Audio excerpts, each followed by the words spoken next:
Hello दोस्तों, नमस्ते, प्रणाम। स्वागत करती हूँ अपने यूट्यूब चैनल में। आज हम आप लोग को देवी माँ का एक गीत सुनाने जा रही हूँ। आशा करती हूँ आप लोग को अच्छा लगेगा। अच्छा लगेगा तो लाइक, सब्सक्राइब, शेयर और कमेंट करके ज़रूर बताना हमारा गाना आप लोगों को कैसा लगे। प्लीज़ हमारा गाना आप लोग पूरा सुनिएगा।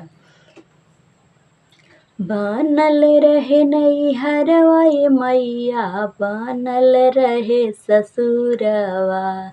बनल रहे नैहरवा ये मैया, बनल रहे ससुरवा। ऐसन बरवा दिहा हे मैया, साजल रहे सिंदूरवा। ऐसन बर तू दिहा हे मैया, साजल रहे सिंदूरवा। नैहर में दिहा भैया भतीजवा, औरो लहुरा बिरनवा। नैहर में दिहा भैया बाप महतरिया, औरो लहुरा बिरनवा।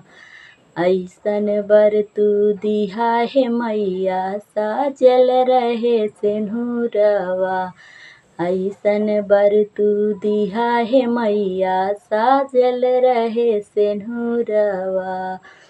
ऐसन बनल रहे नैहरवा ये मैया, बनल रहे ससुरवा। ऐसन बर तू दिहा हे मैया, साजल रहे सिंदूरवा। ऐसन बर तू दिहा हे मैया, साजल रहे सिंदूरवा।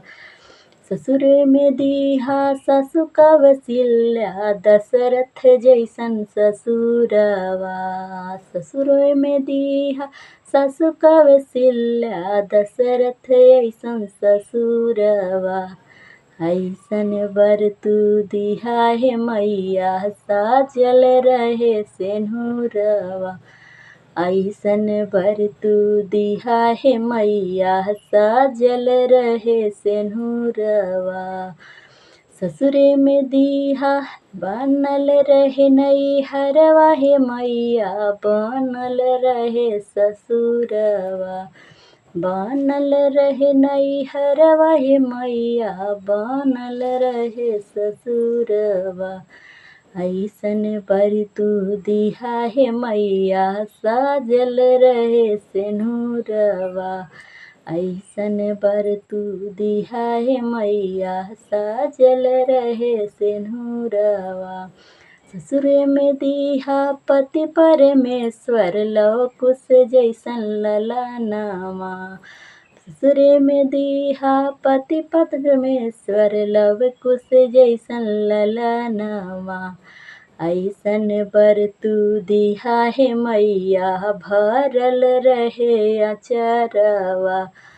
ऐसन बर तू दिहा हे मैया, भरल रहे अंगनवा।